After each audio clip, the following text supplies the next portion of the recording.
Hello everyone, my name is AP the Weird One, and welcome back to episode 8 of Full Metal Panic, Jungle Groove.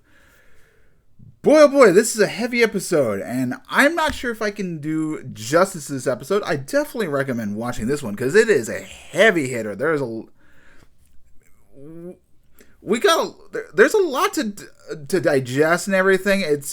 You might have to review the scene over and over, which we're going to get to in a little bit, but yeah, it's a big, heavy episode. Now, let's get on to a little bit of side material before we get to the main points.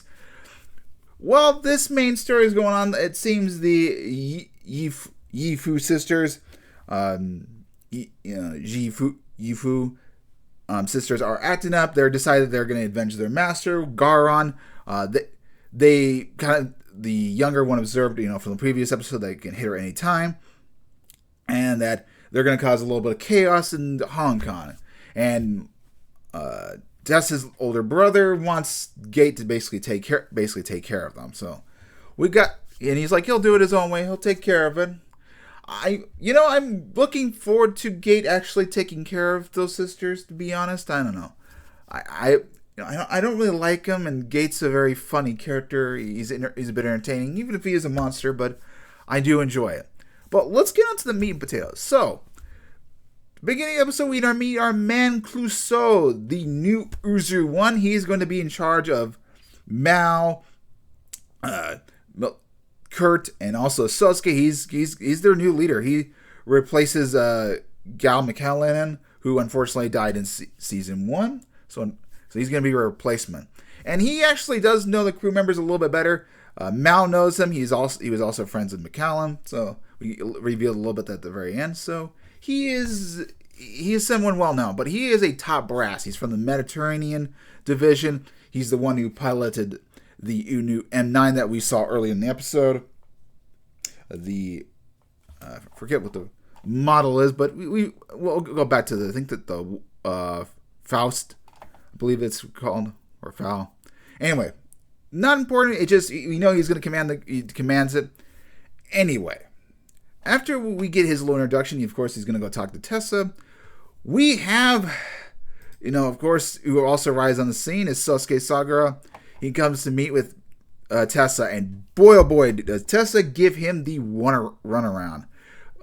Being very nasty at him, because he is a POS in this case. Like, he acts like very calm and collected, like, have you read my report? He doesn't act mean not in the interpretation that we mean. He's not very honest with his feelings. And Tessa is going to really point that out. Like, you kind of keep all things up inside. Like, why don't you just tell what's on your mind? And in fact, Clouseau is going to kind of point that out as a little bit as well.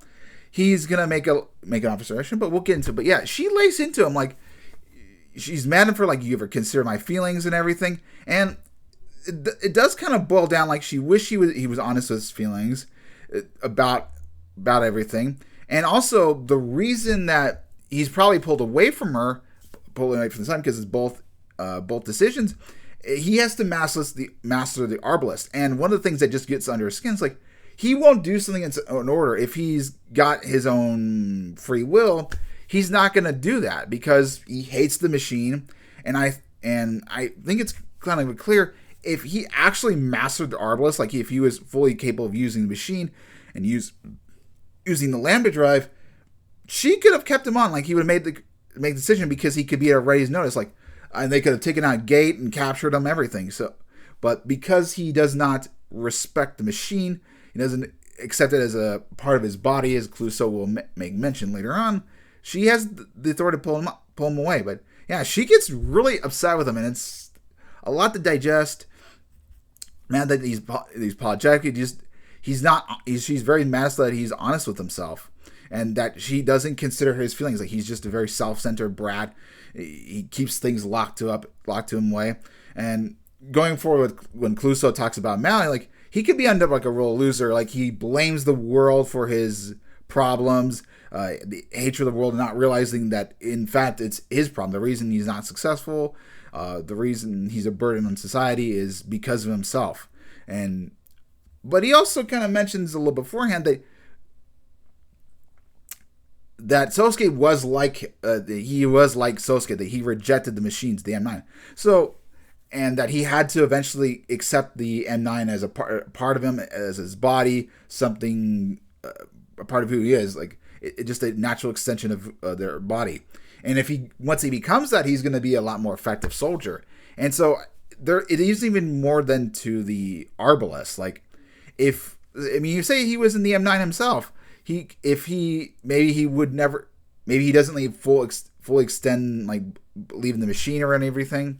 I mean, maybe he could falter. So it's not just necessarily the machine's fault, but it's also him. You know, I get it. But say it doesn't matter what machine, he doesn't fully accept it. He just accepts as a machine, not his body. But we do get learn a little bit more detail about this part where Tessa does mention the creator is dead, and that Sosuke is the only one who's been able to activate it. So yeah, he's got no choice about it. He's got to learn to love it and accept that this is a responsibility.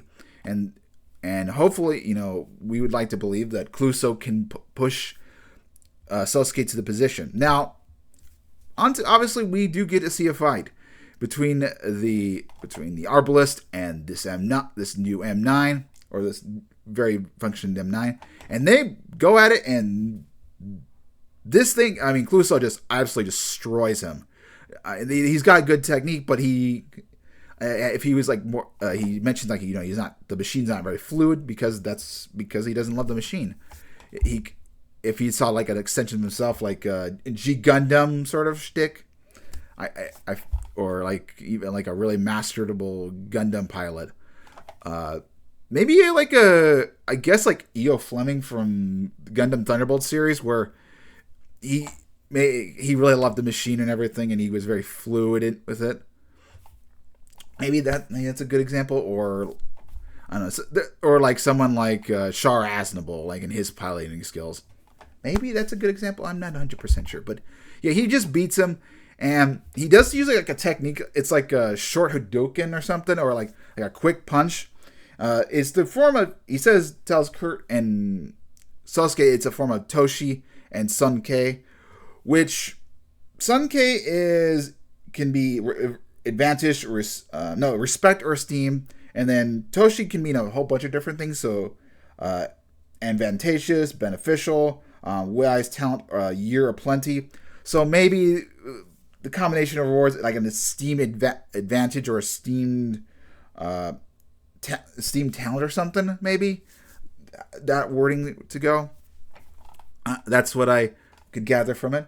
But a little bit before this fight, so after Sosuke talks with Tessa, he talks with Kurt, and he tells Kurt he made her cry and everything. And in the past with Chidori, he got like mad at her, but here he's like, all right, he's want to be friends, and he wants to convince himself that everything, like he's that Wraith is everything in control, is the perfect person and everything, but he just can't fully accept it, and it's because he's in love with her. That's the big juxtaposition, is that he's completely in love with her, and he can't be serious. And that's something that Tessa has pointed out, and I believe even Cluso will even kind of get to that matter. So yeah, he's just in very denial, and if he branched out himself and let himself be human, including accepting the Arbalest as a part of himself, he would be an amazing person, like a badass protector and everything. So it's Sosuke has a lot to grow. He's got a lot to grow. We see him be an amazing person, but if he wants to be a red comet of sorts or a white devil, he's got to grow a little bit. But with that, I'll see you guys next time. We're going to be diving into the novel side, Volume 4, which I think the novel, I don't think it's going to be too bad of like a deviation. And I did see a little bit of the preview, so I think we were going to get a little bit of a spicy scene with some little a certain lady friend. But yeah, we're going to move on to the novel, Volume 4. We're going to discuss the big changes and everything. I do know Cluso is in that opportunity. He's in that volume near the end. But yeah, good episode, just a lot to unpack, and definitely one I don't think I've super really done it justice, and I haven't fully digested. But anyway, hopefully have a wonderful Wednesday. I'll see you guys maybe Friday. I am recording this on Monday, so I should have plenty of time, but you never know. Anyway, like, comment, subscribe, and have a great Wednesday. And I will see you guys tonight for Digimon Liberator, the next chapter, where we meet the level 7 for Tsunorizumon. Something to do with electricity from what I saw. Anyway, catch you guys next time.